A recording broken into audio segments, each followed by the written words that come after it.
Hello दोस्तों, welcome back to my YouTube channel. साथियों, एक बार फिर आप सभी का स्वागत है G K all exam by Sunil YouTube channel में। साथियों, आज इस वीडियो में हम कवर करेंगे भारतीय परीक्षा 2025 प्रश्न पत्रिका 27 सामान्य ज्ञान से रिलेटेड टॉप 30 क्वेश्चन आंसर, जो आपके आने वाले एग्ज़ाम के लिए मोस्ट इम्पोर्टेंट होने वाला है। तो साथियों, यदि आप railway, RRB, group D, NTPC या अन्य किसी भी वनडे एग्ज़ाम की तैयारी कर रहे हो, जो साथियों 1-2 महीने में जिसका पेपर होने वाला हो, तो आपके लिए ये वीडियो मोस्ट इम्पॉर्टेंट होने वाला है, क्योंकि जितने भी क्वेश्चन हम लिए हैं सारे सिलेक्टेड हैं। यदि आप इस वीडियो को पूरा देखते हैं तो इसमें से 1-2 नंबर आपका कन्फर्म होने से कोई नहीं रोक सकता, इसलिए पूरे ध्यान से देखिएगा और वीडियो की लास्ट में जो टेस्ट लिए हैं उस टेस्ट को जरूर दीजिएगा। तो चलिए बिना लेट के शुरू करते हैं। आज का जो आपका पहला क्वेश्चन है उसे देखते हैं। तो साथियों, आज का आपका पहला क्वेश्चन है क्वेश्चन नंबर 1। देखिएगा, लिखा है ग्रीन रेवोल्यूशन यानी कि हरित क्रांति का संबंध किससे है। तो साथियों, ग्रीन रेवोल्यूशन यानी हरित क्रांति का संबंध पूछ रहा किससे है, तो इसका राइट आंसर करेगा कृषि उत्पादन से हरित क्रांति का संबंध है, यानी कि ग्रीन रेवोल्यूशन का संबंध कृषि क्रांति से है, यानी कृषि उत्पादन से है। So option B right answer करिएगा। इंपॉर्टेंट नोट देखिएगा यहाँ पर, हरित क्रांति भारत में 1960 के दशक में शुरू हुई थी। कब शुरू हुई थी?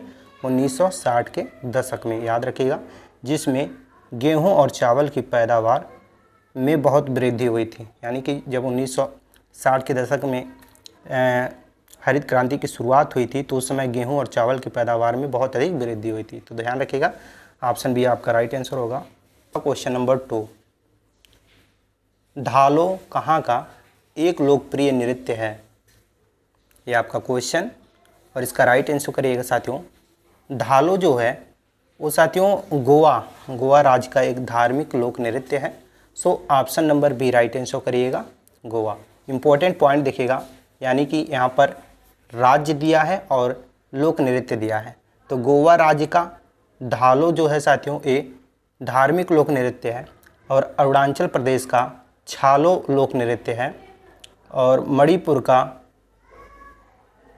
नूपा नृत्य है, यानी कि नूपा नृत्य शैली है ये भी कह सकते हैं, और छत्तीसगढ़ का गौरमारिया लोक नृत्य है। तो दोस्तों इसे नोट कर लीजिएगा, जो कि आपकी एग्ज़ाम के पॉइंट ऑफ व्यू से मोस्ट इम्पोर्टेंट है। चलिए अगला क्वेश्चन देखते हैं, क्वेश्चन नंबर 3। भारत की सबसे लंबी अंतर्राष्ट्रीय भू सीमा के साथ कौन सा देश जुड़ा है? तो साथियों, भारत की सबसे लंबी अंतर्राष्ट्रीय भू सीमा पूछ रहा है, तो ये जुड़ा है साथियों बांग्लादेश। जी हाँ साथियों, option number C right answer करेगा। भारत की सबसे लंबी अंतर्राष्ट्रीय भू सीमा बांग्लादेश के साथ जुड़ी हुई है, तो ऑप्शन सी राइट आंसर करिएगा। नोट करिएगा साथियों, भारत की सबसे लंबी अंतर्राष्ट्रीय सीमा बांग्लादेश के साथ साथियों 4096.7 किलोमीटर के साथ जुड़ी हुई है। फिर क्रमशः साथियों चीन, पाकिस्तान एवं नेपाल के साथ जुड़ी है, तो बांग्लादेश राइट आंसर करिएगा। वहीं साथियों भारत की सीमा से लगे जो देश हैं वो पाकिस्तान, बांग्लादेश, चीन, नेपाल, भूटान, म्यांमार और बांग्लादेश है, जबकि साथियों दक्षिण में श्रीलंका है। कभी कभी एग्जाम में पूछ लेता है कि भारत की दक्षिण दिशा में कौन सा देश है, तो श्रीलंका बताइएगा, नोट कर लीजिएगा। ये सारे पॉइंट आपके एग्जाम के पॉइंट ऑफ व्यू से मोस्ट इम्पोर्टेंट है। चलिए नेक्स्ट क्वेश्चन देखते हैं, क्वेश्चन नंबर 4। एफटीपी का पूरा नाम क्या है? एफटीपी का पूरा नाम क्या है, ये आपका क्वेश्चन और इसका राइट आंसर करेगा फाइल ट्रांसफ़र प्रोटोकॉल।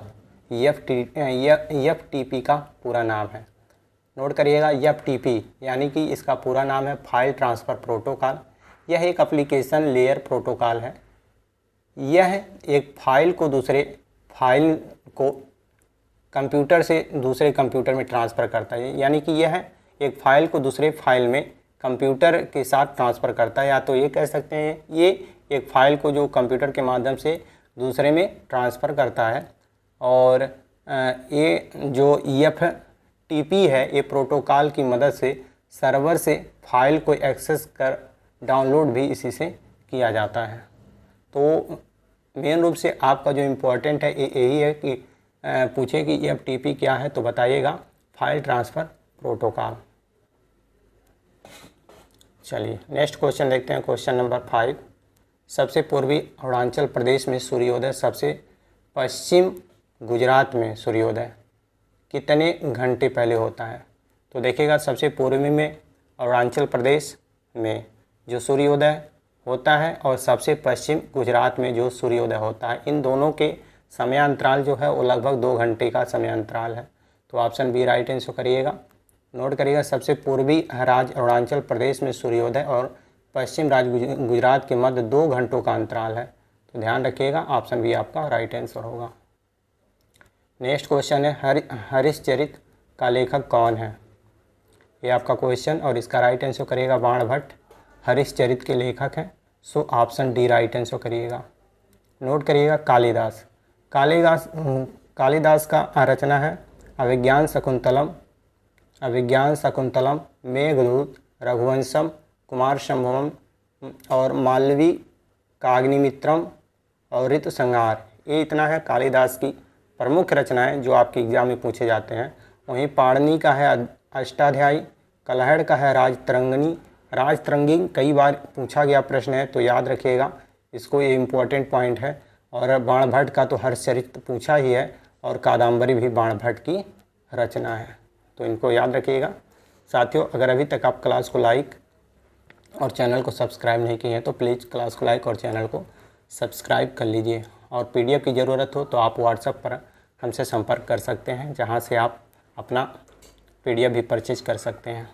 तो चलिए अगला क्वेश्चन देखते हैं, क्वेश्चन नंबर 7। वह संकीर्ण क्षेत्र जहां भूमि जल और वायु मिलते हैं उसे क्या कहा जाता है?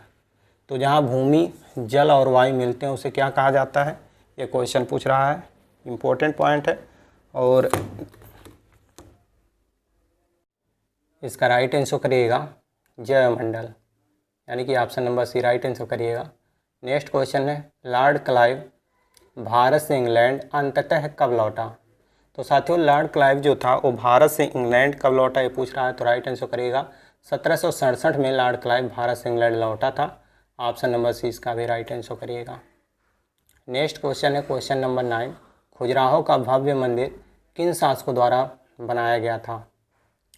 तो इसका राइट आंसर करिएगा साथियों, खजुराहो का जो भव्य मंदिर था वो बनाया गया था चंदेल शासकों के द्वारा। तो Chandel option number C right answer करिएगा। नेक्स्ट क्वेश्चन है कंप्यूटर में रैम किस जगह होती है? तो साथियों कंप्यूटर में जो रैम होता है वो मदरबोर्ड की जगह होता है। So option D right answer करिएगा मदरबोर्ड। नेक्स्ट क्वेश्चन है आपका क्वेश्चन नंबर 11। दुनिया के सबसे बड़े दुग्ध उत्पादक देश का नाम बताइए। तो आप सभी जानते ही हैं भारत दुनिया का प्रथम दुग्ध उत्पादक देश है। So option C right answer करिएगा। नेक्स्ट क्वेश्चन है सैन्य पनडुब्बियों में प्रमुखता किस उपकरण का उपयोग किया जाता है? यानी कि सैन्य पनडुब्बियों में प्रमुखता जो उपकरण का प्रयोग किया जाता है उसे क्या कहा जाता है? तो परिदर्शी कहा जाता है। क्या कहा जाता है?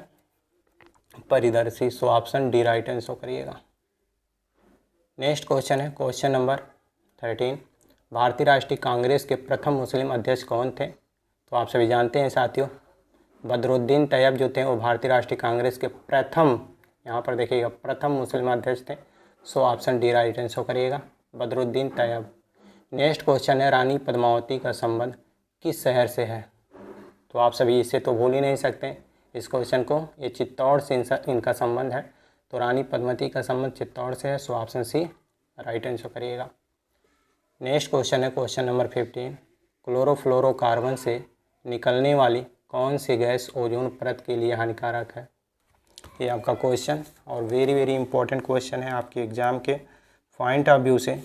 सो साथियों इसका राइट आंसर करिएगा क्लोरीन, यानी कि ऑप्शन बी राइट आंसर होगा। नेक्स्ट क्वेश्चन है भारत सरकार ने ग्रामीण क्षेत्रों को उच्च गति के इंटरनेट नेटवर्क से जोड़ने और डिजिटल साक्षरता में सुधार के लिए डिजिटल इंडिया कार्यक्रम कब शुरू किया था? वेरी इंपॉर्टेंट क्वेश्चन और इस क्वेश्चन का राइट आंसर करिएगा 1 जुलाई 2015 को भारत के वर्तमान प्रधानमंत्री श्री नरेंद्र मोदी जी के द्वारा एक कार्यक्रम का शुरुआत किया गया था जिसका नाम साथियों इंटरनेट नेटवर्क से जोड़ने और डिजिटल साक्षरता में सुधार लाने के लिए डिजिटल इंडिया कार्यक्रम रखा गया था। तो 1 जुलाई 2015 याद रखिएगा। चलिए नेक्स्ट क्वेश्चन करते हैं।